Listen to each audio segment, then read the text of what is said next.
Hello everyone, welcome back to the podcast. Today, me and Toby are going to be talking about the three men at Liverpool with their contracts expiring at the end of this season, and that is of course Mohamed Salah, Virgil van Dijk and Trent Alexander-Arnold.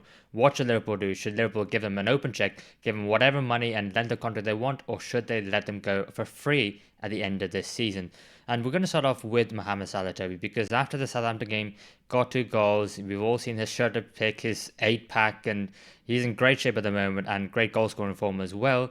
But should Liverpool keep him no matter what? He's been coming out with some rumblings saying that the club haven't given him any offer. I personally do think they're probably in contact with each other, but I don't think Liverpool have given him a formal contract offer. What are your thoughts on it? Because he's one of the best right wingers in the world, if not the best right winger in the world, definitely in the Premier League. So should Liverpool give him an open checkbook? Should it be whatever sum of money he wants, or do you think they should let him go for free?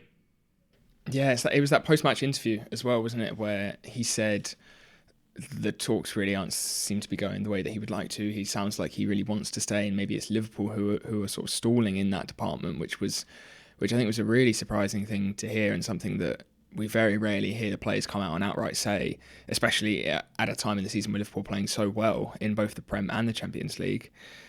As you said, should Liverpool just sign him no matter what? Probably, yeah, probably. He is just exceptional, isn't he? He is just so good. 10 goals and 6 assists this season already. He saved Liverpool again against Southampton with 2 goals. Was brilliant all game. Could have had 3 or 4 easily as well. Hit the post on one. Looking at his numbers throughout the years, what he's done for this Liverpool side, what he's done in the Premier League, still only 32. It's not like he's dropping in form, he's dropping in fitness. For me, yeah, Liverpool should just sign him no matter what, to be honest. Yeah, and I'll be honest, I'm in a similar boat. When you think about Mohamed Salah, and he's defined arguably the whole Jurgen Klopp era, this whole like the last 8 years of Liverpool, and he's definitely one of Liverpool's best ever players, and he's arguably in that conversation for that right wing position in the all-time Premier League 11. If not, he's probably in it. I mean, there's not too many players, outstanding players on that right wing. You've got a couple of left wingers who might move over to the right, or some players who played on the right but then end up moving over to the left. I don't know, but I really do think that Liverpool should be signing him up. I think the issue obviously is the salary and the length of contract, because I think Salah, although he said that there's been no talks with the club, obviously he's hinting that he wants to stay, or at least the fact that he wants a proposal from the club to, and then they can negotiate from there. I think there have been talks, and they're going, "What do you want?" And they're like, "Not sure we want to give you this." And I think for Salah, I think it's right that he asks for a longer contract, because if it is Liverpool, you're probably thinking it'd be great if we can give him a 1 year rolling contract. Sign this 1 year contract on the same wages that you're currently on, which is reportedly to be £350,000 a week. They go, sign this one, and we'll sign again this time next year. We'll give you another one if you're still fit and if you're still performing. But Mohamed Salah, the world class player he is, I think he's well within his right to say, do you know what? I might want a little bit of pay rise, but I think more than anything else, I think he wants that contract. He wants that solidarity and the confidence to know that if I do get injured, then I do have a 3 year contract, and no matter what, the club have to pay me this amount of money, because ultimately, I'm sure he's got the heartstrings and he wants to stay at Liverpool. It is a business decision. It is his career. It's a classic. If you're working at Tesco and Sainsbury's coming off you £20 and you're working at £10 an hour at Tesco, you go move to Sainsbury's, wouldn't you?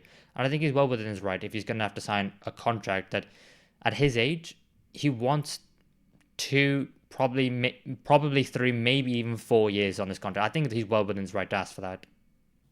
Yeah, 100%. I think as well, the like with what you've said, what he's done throughout the years, he has really earned that, and he doesn't seem like the type of player who maybe when they get a contract, their foot goes off that gas pedal a little bit, like a few cases we've seen, like Aubameyang at Arsenal. I remember when he signed that new deal, just really seemed to drop off and the performances seemed to go, but I really do not think that's going to be a risk with Mo Salah. He seems like he's not going to be slowing down anytime soon, and yeah, I think at least a 2 year deal, probably a 3, I think is fair, takes him to 35.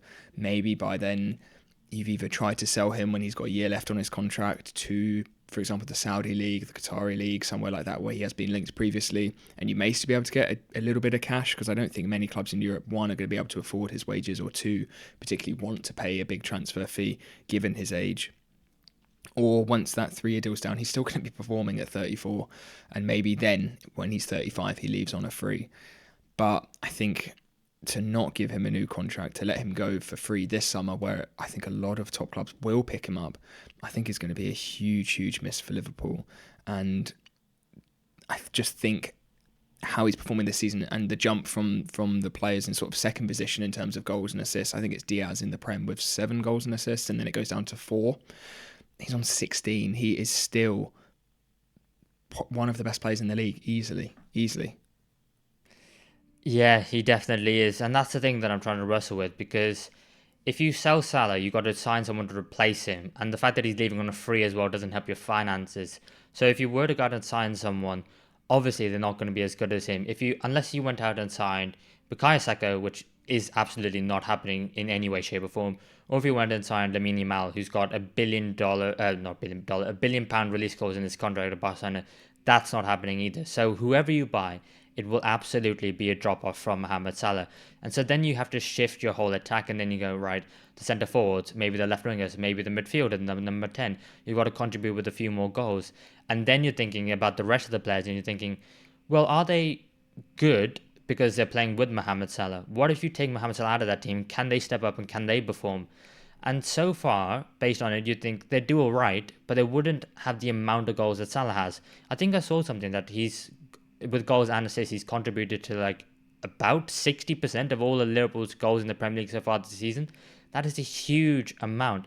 And when you consider the fact that Diogo Jota isn't fit at this moment, Federico Chiesa has only played like a handful of minutes in the Premier League since joining from Juventus, you're talking about players who are regularly fit and available.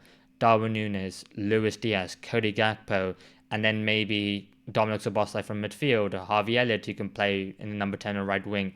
It does leave a little bit to be desired. And obviously Liverpool have lost great players in the past and they will replace him.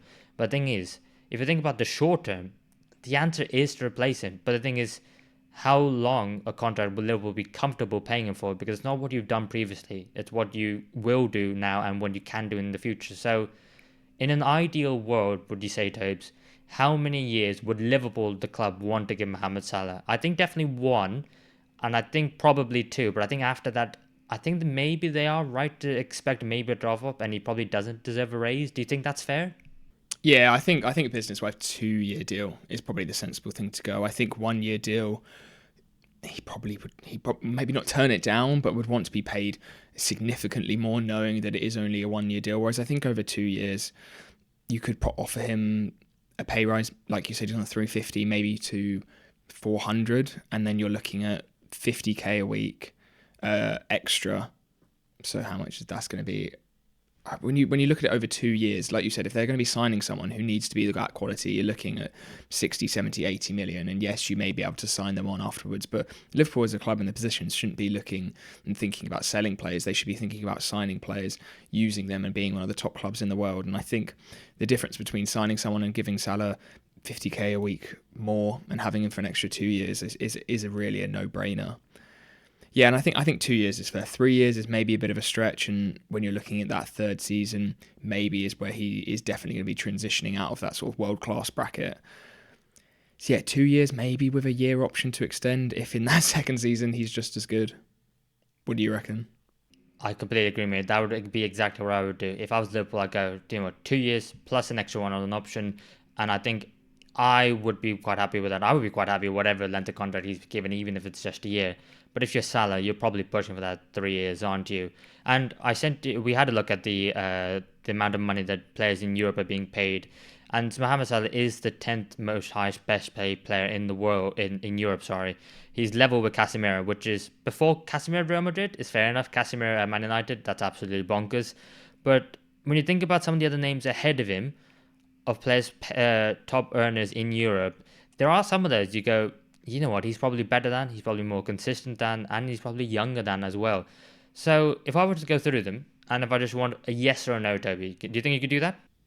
Yeah, as in that he should be paid more? Yeah, as in should he be paid more? Yeah. So he's number 10. He's actually number 9. He joined number 9 with Casemiro on 350. Should he be paid more than Casemiro? I think that's a pretty obvious yes, really, isn't it? Okay, at number 8, you got Dusan Vlahovic at Juventus, who's getting paid a reported 359,000. Should be earning more than Wow, Vlahovic. that is crazy. Yeah, I rate Vlahovic, but I did not realize he was on that much. That's mad. Yeah. At number 7, David Alaba, Real Madrid, 364,000. Another really surprising name. Yeah, Salah again. You should think should be above that. Number 6, Erling Haaland, 375. Ooh, that's a close one. That Yeah, I think in a similar ballpark. Really, they should yeah, be on a similar wage. I think. yeah, absolutely. I mean, think about Haaland's age as well compared to some of those Yeah. other players. He's probably only looking up. At number 5, it's Kevin De Bruyne, 400,000. Again, I think yeah, around that 400,000 marker would be fair with alongside De Bruyne, similar Har- age as well. Harry Kane, 404. Yeah, yeah. Again, this seems like the perfect ballpark range around De Yeah. Bruyne and Kane. And then you just got the mental range, which is Real Madrid and Barcelona, which is Mbappe at 3, 505, Lewandowski at 2 with 539, and Frankie de Jong, 606, number 1. Should be near that. Yeah, no wonder De Jong doesn't want to leave Barcelona with all these transfer rumours every window. Yeah. Yeah, De Jong seems like a big outlier. Lewandowski as well. Yes, absolute quality still, but given his age, that's a huge wage. And Mbappe probably is in a league on his own. I think is only fair. They signed him for a free as well, and yeah, I think what Mbappe brings with that branding maybe gets him up that tier above. So yeah, maybe Salah, De Bruyne, and Kane. I think they're similar levels and should be similar wage really. Okay, I think that's fair enough. I think around the £400,000 mark. But I think with Liverpool, they've already broken their wage structure, which was highly reported on, highly talked about among the fans about should they break the wage structure to keep Salah. They did do that in the end. But are they going to break it yet again now that they've restructured it to give Salah a higher wage? I don't know if they will. I want them to, absolutely. But in terms of where he could potentially go, there's some decent right wingers out there in the world of football, and especially at the top clubs. Is there anywhere that stands out to you as where Salah could go in either the Premier League or in Europe for you? Like you've said, there's a lot of clubs with a lot of good and young right wingers as well, which I think is a really key point. PSG don't really seem to be signing these sorts of players anymore, and they could afford his wages, which I think is a massive thing to consider, and it's probably one of the main reasons why it will only be sort of those top 10 clubs in Europe that would be able to sign him. Maybe a Bayern Munich potentially a Bayern Munich or a PSG. But for me, I think ultimately his probably destiny is the Saudi league. I think, given they will definitely be able to afford his wages and probably double them. Yeah, see, that's what I was thinking, and obviously him being a Muslim, the Saudi Arabia being a Muslim country, he would be the, I don't even know, the David Beckham of Saudi Arabia. He would be like that level of superstar if he isn't already, if I'm being honest. But I do think that, Ronaldo went to the Saudi league at 37, so Salah still got, some years if he wants to at the very top. And I'll be honest, I really don't see where he's going to go, which is one of the things I was thinking about. Like, okay, if he was to go, where would he go? And you mentioned PSG, you mentioned maybe a Bayern Munich. I was thinking about it, and I think, you know what, the Premier League, like, that would be like a big middle finger F you to Liverpool, being like, you should have renewed my contract. And I think the one team that could pay his wages and probably arguably maybe need a right winger, Manchester City. I know that's like, it feels like it's cheating. If it's like it's Haaland up top, Kevin De Bruyne behind, and now you've got Mohamed Salah on the right as well. But I could see them paying his wages. I'm not sure they would necessarily give him the length of contract either, but I think that would be maybe out of spite. I don't know if Salah. He seems like a decent guy. I don't think he probably would do it out of spite. Yeah, I can't. That's a imagine worry, that. though. That's a worry. I can't imagine that given like the rivalry that you two have had sort of over the last few years. I can't see him going anywhere in the Prem, to be honest. I think it'll either be maybe he goes to the Saudi league or someone like that, gets those wages, but I just feel like he's still got a lot left in him. I think he knows that as well, and maybe with other clubs not interested, maybe that does put Liverpool in a good position that it's either you either stay with us and we will give you most of what you want, or lose that sort of that competitiveness and that drive and to be able to win trophies and then move outside of Europe potentially. Because like we said, there's not too many other options in Europe, I think, that would pick him up. Yeah, and just to go through some of them, obviously, like Barcelona have Yamal, and on the left they got Rafinha, so you don't really see them doing that. Real Madrid obviously are struggling to try and fit in Vinicius Junior and Mbappe, so try and add Mohamed Salah to that when you got Endrick, Arda Güler, and Brahim Diaz on the bench as well. Bayern Munich could be an option. Obviously, they got Elise, Sane, Coman, Gnabry, but a lot of them can't stay fit. Maybe you could play Elise in the number 10, but Bayern Munich also seem to really want Florian Wirtz of Bayern Leverkusen to partner up alongside Musiala. So that could be maybe a thing where that's the transfer they go for. I mean, Juventus don't really have any outstanding right wing options. They got a couple of decent young players, but the issue is with Juventus, they're currently sixth at the moment in the table. Napoli are top, and then behind them on the same points are Atalanta, Inter, Fiorentina, and Lazio. So he could go to Juventus, but he's not guaranteed the trophies that he probably was if he went like 5 or 6 years ago. And so I ended up Man City was the one I ended up going with. So hopefully, maybe that's what Liverpool are using as a bargaining chip to try and get him to stay. But if we move on from Salah, we talk about Virgil van Dijk, a year older at 33. He's played every single minute for Liverpool in the league and Champions League as well at the time of recording. How important is it that Liverpool keep Virgil van Dijk for you, Toby? If you would have asked me maybe a couple of years ago, I probably would have said just as important as Salah. Now I'm not so sure. I think just given his age, essentially, doesn't seem to be declining or getting any worse. But I just think when you're getting on 34, 35, that is where you are going to see that fitness start to drop a little bit. And I think especially in the Prem as well, and the way that Liverpool play, where obviously you are playing with a high line, high possession, you do need a decent bit of pace in that back line. Do I still think you should give him a new deal? 100%. Yeah, 100%. I think, again, it's a bit of a no-brainer. And again, he's not on those sort of astronomical wages. Yeah, he is on a really good wage at Liverpool, I'm sure. But again, the player that you're going to have to bring in, I just think now is the time that Liverpool, these next few seasons, where if they can keep Salah, they can keep Van Dijk, they can keep the rest of their players performing really well, this is where they can go and win titles. And I think with Van Dijk, if you're going to be signing a new centre-back, you need to get value for money. You need to get someone a bit younger who's going to be a long-term player. And I think that drop-off is going to be pretty significant. So yeah, I think, again, sign him on another 2-year deal, I think is the only option Liverpool should do, really, to be honest. Yeah, I so wish I could be a fly on the wall in this negotiations, because I'd love to know what's going on, who's asking for what is the club willing to offer them. And I think it really shows, the statement of intent on whether they're willing to let them go or keep them.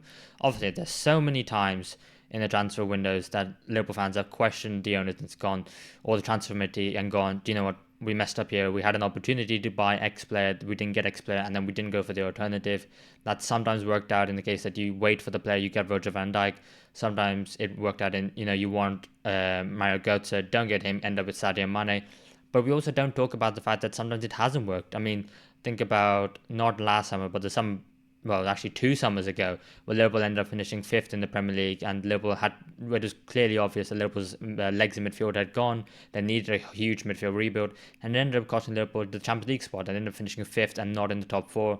And, that was obvious. People were saying, we needed Tuchel, we needed Bellingham, and we didn't end up getting anyone, so we stuck with the players we had. So I think it's very 50-50 on how the transfer committee has gone. I think people probably, when it's not gone well, it's gone horribly wrong. It hasn't just gone slightly wrong. And when it's gone well, it's gone really, really well. So I think it really shows intent on if Liverpool, what they want to do in the short term, in the next 2 to 3 years, to keep Van Dijk and Salah. But also, it's a similar one where, he has had an ACL injury. He was out for a whole season. He then returned, wasn't the levels that we know he can be before. He has now seemed to have got back to that level. But the minutes is an issue for me. He has played every minute for Liverpool in the league and Champions League, like I've said. He's still playing for the Netherlands. He's the captain of the Netherlands. He's going to be playing every single game that is available. He has picked up a couple of niggles. Now, whether maybe that was just saying it was an injury, but actually it was the club and the Netherlands deciding, do you know what, maybe it's best that he goes back and has a bit of a break, so it's a more appeasing to the national team fans. Who knows? But it is one where, captain of Liverpool now, I want him to stay. It's another one where I would, maybe similar to Salah, in an ideal world, I'd give him 2 years plus a 1 year option if he's playing well, but he definitely wants a pay rise because he's only earning 220,000. I say only, but in the compared to what his status as a player is compared to some other players, which we'll talk about in a sec, I think he probably should be earning a little bit more. But will the club offer it? I don't know. So Van Dijk, is this similar for you? 2 years plus one, do you think? Yeah, maybe leaning towards just the 2 years. I think, given he is a year older. The big difference, I think, for me between Van Dijk and Salah is that I think Van Dijk's going to have a few more options. Personally, I think clubs being able to pick him up for free and just pay his wages, obviously being a bracket slightly lower than Mohamed Salah's, I think most top clubs in Europe would still pick him up if it's on a free, which again is why, for me, yeah, they're not really going to get any money out of him now. But someone like a Real Madrid, somebody like a Bayern Munich, somebody like a maybe not in Syria, maybe like an Inter or a PSG again, I think all of these clubs would snap at the opportunity to pick Van Dijk up. Yeah, I would agree, mate. I think Van Dijk does have a few more options. I mean, I don't see why not Real Madrid for a couple of years if Militao has now suffered a second ACL. Now it's in the other knee. He had it before. 2 ACLs now he's suffered. And what the player he's going to be when he comes back. Rudiger, I think, is just a year or 2 years younger than Van Dijk. So you are signing an aging player, but it's definitely for the short term while you find a long-term replacement, because it was reported that Real Madrid wanted Lenny Yoro before he went to Man United. So they're definitely looking for that younger profile to bring into that Real Madrid squad. But you could definitely see, I can see Van Dijk in a Real Madrid shirt, and he looks majestic. He looks majestic now, but I can see him in the Real Madrid one, and he looks even better. But when you talk about that wage, 220,000, he's another one along with Salah. He's definitely asking for a raise, isn't he? Yeah, and again, I still probably think it's worth it just for the next couple of years, like I said, to really make the most of the team you have at the moment. And I think what he could bring as well, I think if you get him on another 2-year deal, for example, this summer coming, sign your next up-and-coming centre-back who is going to be sitting alongside Konate over the next 5-6 years, however long, and have them learning with that experience of Van Dijk there. And as his contract starts to dwindle down, maybe as his fitness starts to drop a little bit, you still have him as somebody that a younger centre-back can really, really learn from. And that, for me, brings so much more value than a player who's just going to be playing because of the impact that he has and how good he is and how much of a leader he is as well. So yeah, I would definitely get him on a further contract, but also looking to replace him at the same time. Yeah, I think that's very fair. So if he's earning £220,000 a week now, well, reportedly, not officially, and the highest paid defenders in the Premier League are Reece James on 250 and John Stones on 250, surely he's looking for upwards of that, right? Yeah, I mean, yeah, I was probably going to throw out with those numbers like a 275 and maybe make him the highest paid player in the Prem. It's not, again, it's around a £50,000 jump a week, which isn't significantly huge. It's not absolutely massive, and I think that would probably make a statement maybe to Van Dijk to show how much the club values him, which is probably a big asset as well, that these sort of older players that want the amount of years that they've put in, what they've done for the club. I think a lot of that is just they want to feel like that hard work has been appreciated. Yeah, and I think with Van Dijk, the last point I want to say is I think Liverpool offered him a new contract extension just before he made his comeback after his ACL injury. So it was that first game of the season against Fulham. Obviously, he ended up tackling Mitrovic and bringing him down for a foul, and was like, oh my God, Van Dijk is now washed. He's awful. And obviously, it just took him a little bit of time to get back to it. But I think that showed faith before his first game and before you officially knew how, if he was back or not, how well he was playing. I hope that that's kind of like a, what, you scratch my back, I'll scratch yours, I'll stay for a couple more years. And the fact that he's club captain now as well. Sentimentally, I do hope that does playing a factor and he does stay, because I think, 2-3 years, he could still, even if he doesn't end up being the same world-class level, even just a little bit below, he's still an incredibly great defender. So, last one, Trent Alexander-Arnold, 26 years of age, reportedly on £180,000 a week, linked heavily with Real Madrid, who at the time of recording Wednesday afternoon before Liverpool play Real Madrid on the Wednesday night. Is it just simple to just keep him as well? Yeah, this one for me is slightly different, and okay. Yes, I think Liverpool would be silly not to offer him a new contract. For me, maybe there is a limit of how much that contract should be a week, given that the contract that probably needs to be offered is going to be longer term. It's going to have to be 4 or 5 years, I think, for Trent to sign it, and I think he'd be silly to sign anything less, given his age, given how good he is. But then I also do think, with him being a right back, will there be much drop off as you're looking at like a Mo Salah? For me, probably not, and I think maybe this season that shows that. I feel like Trent hasn't really been a standout player this season with the way that you're playing at the moment. The biggest loss for me, I think, is maybe that impact that he certainly could have for a team, and I think with a slightly different play style, maybe him playing in midfield, then yeah, he is one of the best players in the league. And I think the biggest loss potentially for Trent is letting him go for free, given his age, how much he probably should be worth given his talent. And I think just to see him let him go for free, I think is a big business loss really for Liverpool, and not just a footballing loss as well.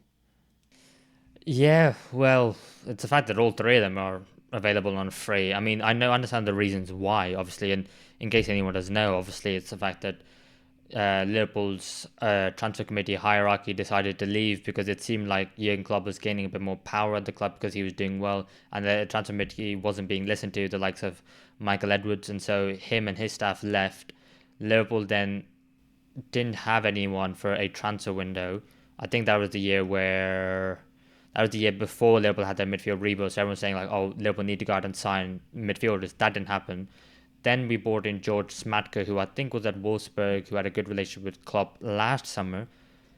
And then he was only on a temporary basis. He left then. And that meant that Jurgen Klopp announced he was leaving in November to the club, but then they officially announced in January. So they couldn't then re-sign anyone because all three of them wouldn't have signed without knowing who the new manager was, how well the season would have gone.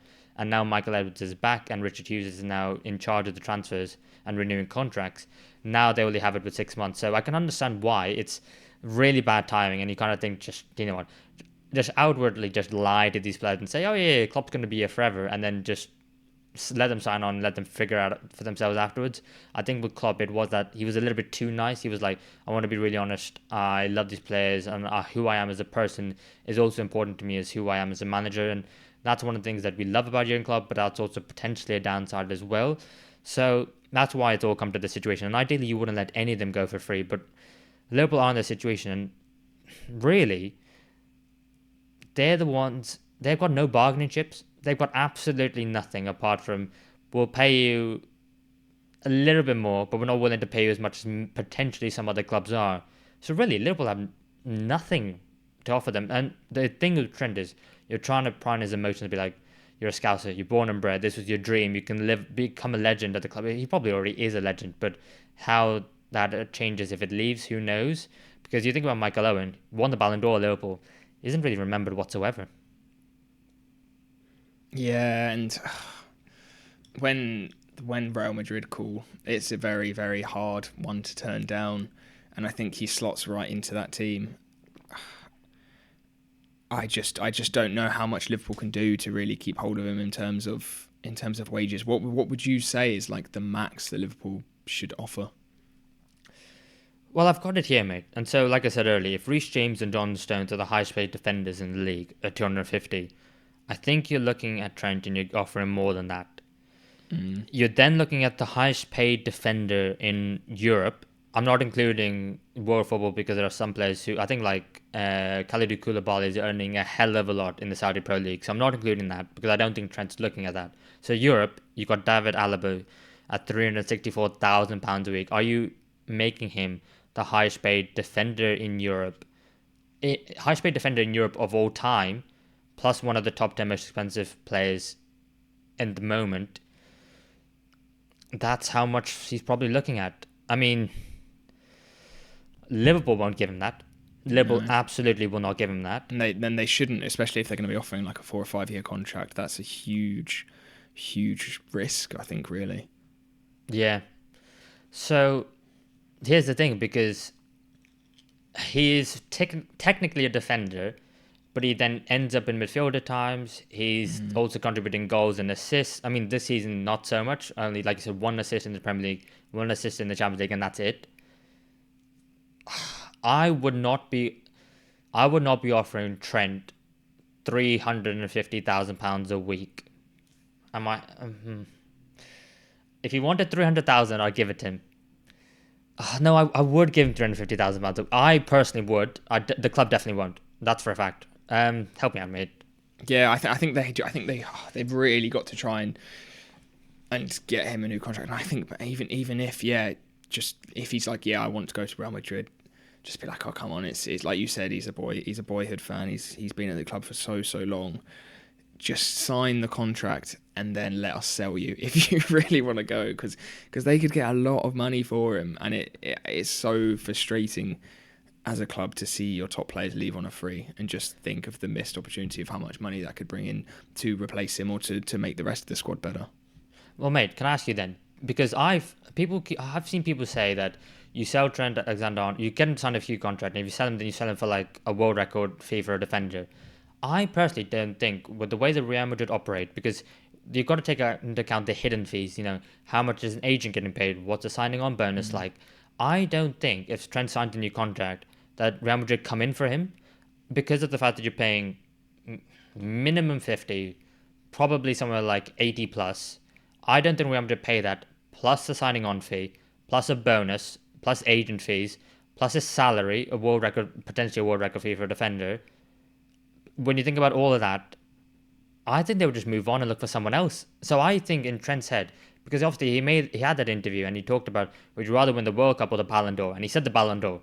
And if he wants to win the Ballon d'Or, you go to Real Madrid. I mean, yeah, you absolutely do. So I don't think if he signs a new contract, he goes to Real Madrid. So I think he's got that in his head, and now I think he thinks on a free, it's now or never.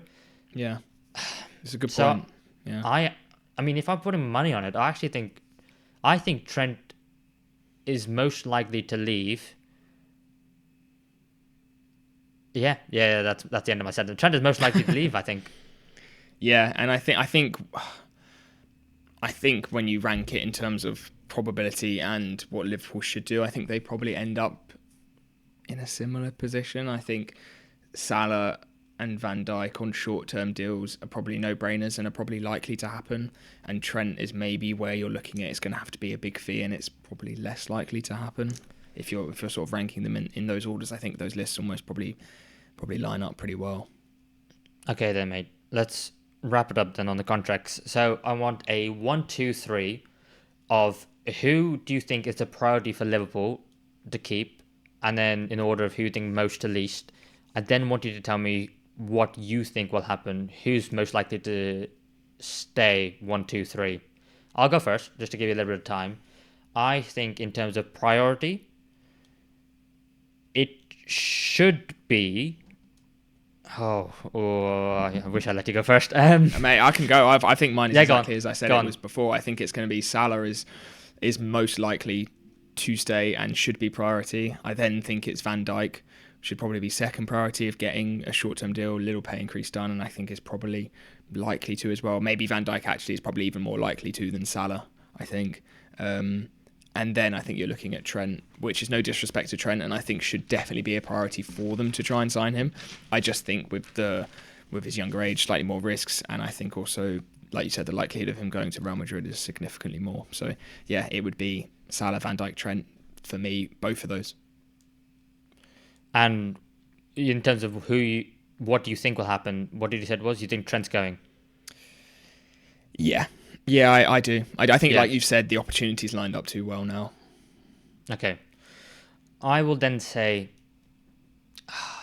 it's weird because you've got all the off-the-field stuff with Trent as well, of him being a Scouser, born and bred. You're literally growing him to be the next captain. He's the vice-captain at the moment. But I do agree, in terms of quality, he's 26. He's 26. He could easily do it for another 7 or 8 years, especially at right back as well.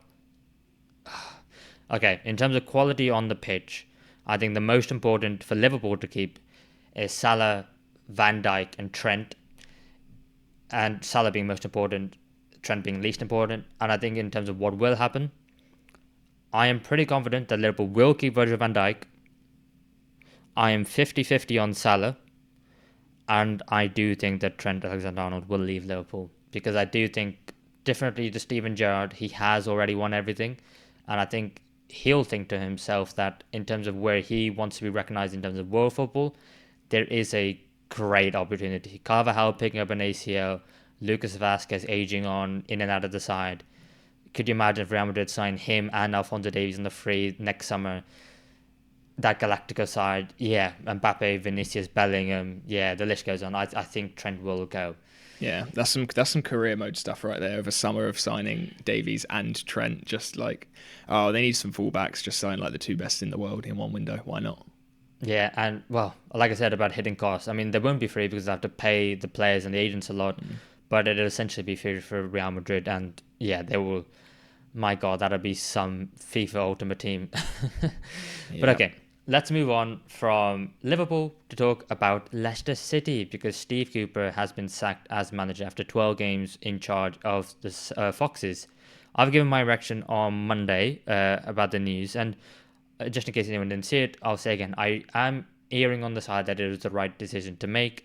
And I do believe that while the points and currently being out of the relegation zone is an okay position for Leicester to be, I do think that the performances have flattered to deceive, and the results have covered up some of the bad performances that they've had. And I don't blame them for sacking Steve Cooper, and I think I'd probably was just the right decision. Toby, what are your thoughts on it? I just think I just don't know what Leicester are doing, to be honest. I don't. Again, I kind of agree with you in a way that, yeah, they haven't been playing particularly well, and I don't think he was probably the right manager for them. But they signed him at the start of the season after they lost Maresca. They signed him, and they must have thought this is the type of manager that we want. Things have gone almost exactly as expected. Yes, they're not playing as well as they did under Maresca. He's a completely different manager. He's a much more conservative manager than Maresca. And he's the sort of manager you bring in to keep you up in the league, if that's fair to say. Don't think he's a super Sam Allardyce sort of figure, but he is more leaning towards that way than Maresca. They're sitting in 16th on 10 points, and then they sack him. It's like, make your mind up before you've done it, because it feels really unfair to Cooper, because I don't think he's done a bad job. He hasn't really been given much time at all. They lost their best player over the summer in Kieran Dewsbury-Hall. Didn't really have much to spend over the summer either, when you account for the 35 million they got from Dewsbury-Hall, only with a net spend of around 35 million. And I just don't get it. Like, if you want a player who's going to be more like Maresca, which is maybe what they're looking for now, just do that at the start and don't go through the start of the season. And now you're going to have a manager coming in midway through the season in the busiest period. So I just think it's a complete mess, and they should have either stuck to their guns at the time with Cooper and maybe given him much more time, and then I don't know if things were really desperate at the end of the season, changed them, or they should have just had a bit of a longer term vision in their managerial appointment at the start. So yeah, I just think it's just classic Premier League bottom half at the moment, it feels like, really. That's interesting because you and I agree on most things. I'm gonna have to slightly disagree with you on that, just because of, I think, let's not forget where Leicester were in the summer. Yes, like I said, lost Maresca, lost the best player, arguably Kieran Dewsbury-Hall, and then the fact that they did have the PSR issues looming around them. A big reason why both of us thought that Leicester would be down and in relegated this season was because of that potential points deduction. It was talked about being like one of the biggest point deductions we've seen, and with the fact that they had, it's a weird one because they have a squad too good for the Championship, but arguably not good enough for the Premier League, and they're in limbo, and that kind of limbo state along with maybe like Burnley, Sheffield United, teams who just can't get up and down. I don't think it was that appealing a project for a new manager to come into. So I was trying to look at it and I couldn't find it, very annoyingly. But I was trying to look at the managers that were being linked with the job. I think Leicester probably did have a good look around. And I don't think they could have arguably found anyone. I don't think Graham Potter would have taken it. I don't think David Moyes would have taken it, and some of these other managers. I do think their options were very limited. And their options now, I'll be honest, don't seem great. But I do think that while it's not great that they sacked the manager to 12 games, the performances have not been good. They've been lucky to get the points that they have. And I think they're being proactive rather than leaving it too late and being reactive. At least now, the new manager coming in has 7 games before the January window opens. He's got time to assess the squad. I'm not a lover of the decision and the timing of it, but I don't hate it. Yeah. Yeah, that's that. Yeah, I just think you said it yourself that the options aren't really any better now.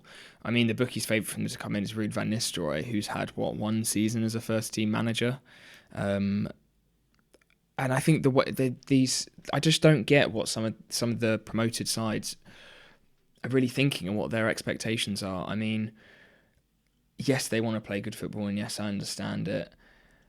But it's like trying to forcing their way into do this, and I really don't think it's a good model for a lot of these sides to have. Yes, it does work sometimes. I mean, we look at teams like Bournemouth and Brighton now at the moment, where they're playing good football, they've got a good model, but then I think a lot of these teams are forgetting about the seasons that they had before. They had your Graham Potters, your De Zerbis, your Iraolas.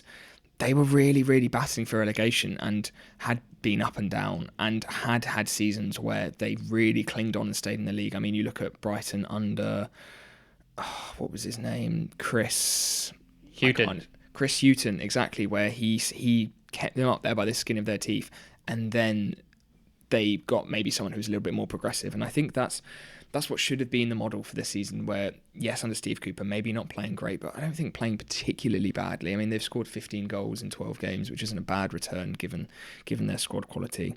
And then if they do stay up in that next season, then look to bring in maybe someone, give a manager a full pre-season, and you'll see the results a little bit better. Whereas now, honestly, I just don't think it's going to work. I think whoever they bring in is going to be pushing for that good style of football, that attractive style of football, that progressive style of football too much, and I think the results aren't going to be there either. I just really think it's a mess, to be honest. Okay. What's a good way to go about this? So so after 12 games, they've got 10 points. So that, I'm trying to do the maths, my maths isn't great. So they probably end up on 30 points after 36 games. Yeah, 30 let's give them like, I don't know. Yeah, something like 33, 34 maybe, just based on how they're doing so far.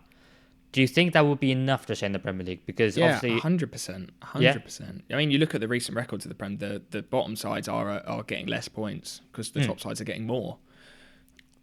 Do you think that's the same for this season? Yeah. I think it will be. I think it will even out. I think we're in a bit of a funny period where Arsenal, City have had a few funny results and stuff. But yeah, I still do think that'll be enough. So do you think that if they didn't sack... Well, they were going to be close either way, but do you think they would have stayed up with Cooper in charge? I think the chances of them staying up are the same, if not more, than the manager that they are going to be bringing in, to be honest, because at least Cooper knows the squad better, has had a number of games now, whereas this manager's going to be thrown in, and I don't think it's going to get better. That's what I think personally. And I think it's a big risk as well. If they bring in this manager, they get relegated. Is this new manager going to be bringing in particularly going to stay around in the Championship? Are they then going to have to get another manager? Are they then going to have to rebuild to get back into the Prem? Whereas with Cooper, if they stay up, yes, they stay up and then can rebuild. If they go back down, he's probably the manager who's going to be staying there to get them back up as well. And then maybe in that season, doesn't feel right. I know what you mean about it doesn't feel right. I think the hand's been forced because obviously they would have loved to keep Enzo Maresca and they probably didn't expect a club the size of Chelsea to come in for him. Because when that Chelsea job comes along, he has to go for it. There is no way with, like we said, if at that time Leicester was seemingly going to have a points deduction, like I said, one of the biggest we've ever seen. That's what people were saying. That's what journalists were reporting. Credible journalists as well. It wasn't just the rumour mill. If that was going to happen, you don't blame Maresca for jumping ship. And you know what? He's doing a great job at Chelsea. And now his career prospects are looking really, really good. But at that time, Leicester got promoted. I do just think that if you think about the last time Leicester were in the Premier League, they had Brendan Rodgers in charge and they kept him for a little bit too long. They ended up sacking him and they ended up going down. Right? I think what the previous experience of that club in the Premier League is crucial to take into account, and you need it in context, because if you look at Southampton, right, last time they were in the Premier League, I might have said this last week or the podcast before, but I remember saying that they had 3 managers in the season they went down. They had Ruben Sellers as an interim manager between all 3 of those managers, so they technically had 4 managers, like 4 different people, but at 5 different spells of the season. So that's why I think they're being a bit more patient with Russell Martin this time round, even though that I personally think that there's more to get out of that squad. This time, I think Leicester, based on their previous experience in the Premier League, are being proactive because they kept Brendan Rodgers for too long in the job. And when they should have sacked him, they didn't because they were being patient with him because, he got them the FA Cup final. I think he got them maybe into Europe as well. So I think they're basing it off their previous Premier League experience and going, we were too patient. Now it's our time to be proactive. So I don't think you can blame them for that. I think it's not like he absolutely had to go or he absolutely had to stay. It's that grey area in the middle. But I don't think it's the worst decision in the world, if I'm being honest. I think the issue is of who's going to come in. If it was a clear, amazing standout candidate, then yeah, go for it. If it was Graham Potter or David Moyes, I wouldn't hate it. I think both of them are caliber above, but I don't hate it. I just don't hate it. That's what I was just about to say. I was going to say, if there's a clear manager where it's like, right, we can get him now whilst they're available, do it. But it doesn't feel like that. It doesn't feel like that to me. And I just think with Cooper coming in, like, why give him the job if you're just going to panic and jump ship this early? 12 games, if they were rock bottom, or if they'd only had 3 or 4 points and maybe were in Southampton's position, I could understand. But 12 games is just ridiculous. Do you think that, we don't know what obviously happened. So do you think he was the best name out there that they could have got at the time? And if he was, of course you're going to go with the best name. And if he doesn't quite work out, then of course you got to, move on. There's so much money in the Premier League. Obviously, I'm always on the side of give the managers more time. But this is, traditionally, this is sacking season. If you want to make a change, you do it now when you give yourselves the manager new time. Let them figure out the squad, a couple of games, and then you go into January, transfer window, and then you try and, have a good, strong second half of the season. We've seen it work previously. It may or may not work. We don't know. It's that uncertainty. If we knew for certain, then, we would all say we've got 100% confidence that this is the right decision or this is the wrong decision. But I can understand it. You can definitely understand it, can't you? Yeah, slightly. And I think I would maybe understand it more if, say, it came after Christmas or something where, the season's almost halfway done. There have been a few more games. Maybe you bring in a new manager for the January transfer window and you have a new manager lined up. But it just feels like they're not in like a crisis, or they're not like being really like a really bad run either. They've been pretty inconsistent, but it doesn't feel like the time when it's like, oh, right, well, this is inevitable, which is maybe why it feels a bit strange. Well, for me, I watched the Chelsea game on the Saturday lunchtime kickoff, and I was watching it like, this is a poor team. And I know Chelsea are chasing for the Champions League, but Leicester at home, 4 shots in the whole game, and only one of them was on target, and that was a penalty which ended up scoring. And I just look at them like, they don't care, they're not fighting, they're not running, and it was a performance that gets a manager sacked, and then inevitably it did. And I think that Leicester were maybe hoping to keep Cooper, but he was probably on the line, and I think that's why they gave him the November international, kept with him. But I think after watching that, it was like, oof. I don't know. Did you see the game? Because I thought they were awful. I can definitely understand that, especially with that game.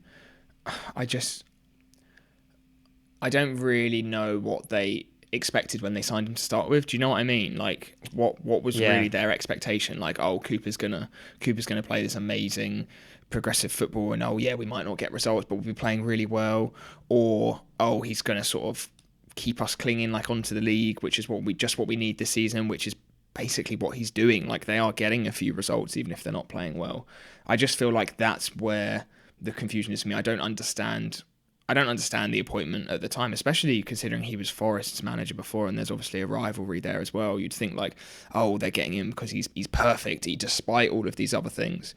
I just don't understand the idea at the start, and I can understand it a little bit now while sacking him and trying to get someone in, but I just don't see what they are expecting again either, really. That's what I don't see with Leicester at the moment. I don't see where the expectation or the goal actually really is. Well, I think the expectation is exactly to finish where they are. It's not to be the Leicester of, the one that won the title or one that won the FA Cup. It's just to stay in the Premier League. Mm-hmm. And I do think that Steve Cooper has done well to get the points that he has. But you expect, maybe, like you said, when you hire him, you expect the team to work really hard, fight off the ball, fight for every 50-50. And, sometimes you think, the better team, there's so many teams with so much quality that the better team just won today. It wasn't our day. But they've deserved sometimes to lose. and they've still somehow got results. Like that Spurs game, opening game of the season on the Monday Night Football. Spurs should have been like 4 or 5-0 up before Leicester equalised, and they played well for 20 minutes. They played well in spells and in moments, but not entire games. You don't see them running and working really hard off the ball. You don't see them like having some good attacking play and then not quite working out because they don't have the quality in the final third. It doesn't seem to be working out because they're doing the basics. They're not running. They're not working hard, and it's really hard to get those running stats. They're the one stats that it always seems impossible to find because it's the Premier League clubs. If it doesn't go well, don't really want to release them. But I just don't. I think they could have played much better, and they should have, even if they ended up with the same amount of points. It's the bad performances, even when it's been bad performances, and they somehow still manage to get a point. Not they've got a point because they played well. So do you know what I mean? Yeah, I understand what you mean. Yeah. I definitely know what you mean, and it's just difficult because when you are down there, it is ultimately really about the points. If the goal is just to stay up, which is why people see it as different things of what the club should be sort of aspiring to get. Yeah. So I mean, we'll see. That it's probably going to be Van Nistelrooy who's coming in. They're having talks with him today. I'm really not sold on him as a manager yet, and especially mid-season in the position that Leicester maybe are in. Not too sure. I think he will be a good manager potentially one day. It just feels like a strange one, doesn't it? If it is him. Yeah, I'm not convinced of him either. I think it's a big gamble for Leicester to take, especially after you sacked what was more of a sure thing, that was Steve Cooper. So I wouldn't go for him. If it was up to me, I mean, I've seen the likes of Mark Robbins and Carlos Corbin linked. I think, again, those are risks because they're championship managers. They haven't done it in the Premier League, but I think they would be decent if Leicester were like 14th, not 16th, and like just 1 point off the relegation zone. I would personally give it to Graham Potter, is what I said. I'd give it to Graham Potter, but it doesn't seem like he wants it, and he's distancing himself a little bit. He hasn't been in a job for like 18 months. I don't know. He's got to pull his finger out of his wherever. I don't know the saying. Pull his finger out somewhere. But I think if it were to be David Moyes, I think he'd do a very steady job, and I would have no complaints about that. Yeah, start of the season. I think with a full pre-season, Potter or Moyes, I think would be brilliant picks. Especially Potter. I think the Chelsea job has sort of skewed our vision of him a bit, and he would be the right sort of player to take Leicester maybe a step up, like he did at Brighton. And I think a lot of Brighton's work going from a relegation side to a upper mid-table side was really under Potter, and I think he would be the right sort of manager. Again, if their aspiration was to sort of carry on and stay up, and maybe someone keep Cooper this season, Potter next season, I think would be a pretty good combo. Yeah, I think Moyes is just a little bit more of a sure thing that he's going to stay in the Premier League, which clearly the Leicester decision makers just didn't think Cooper was. But anyway, I didn't expect us to disagree on that, so that's nice for a change. But yeah, let's move on to the quiz. We're doing Guess the Player. And Toby, what are the points on the board? It is 25 points apiece, so it's a nice, happy draw at the moment after 11 rounds of the quiz. So, shall we just jump straight into it? And would you like to go first or second, Mev? Oh, I would like to go first. Okay, nice. Give it to me. So, guess the club. Your first player for 5 points is Emi Martinez. So, obviously, he's had Arsenal, he's at Villa now. I'm pretty sure he was at Reading, and he's got loads of other clubs which he was on loan at. You won't go Arsenal, you won't go Villa. Let's go for Reading. It is not Reading, and I was very close to using him as a Reading one and having him first, so I'm very glad I didn't. Okay. Your second player for 4 points is Joleon Lescott. Joleon Lescott. I cannot remember where he was before Everton, but he's Everton, Manchester City, and Villa. I'm going to say Villa because I need to get them off the board. Villa? It is not Villa, unfortunately. Okay. Your third player for 3 points is Robbie Keane. Robbie, oh, God, okay. There's got to be a club. Where was Joleon Lescott at before Everton? I saw him. I think he did an interview on the Foscast, Ben Foster's podcast, but I do not remember where he was before Everton.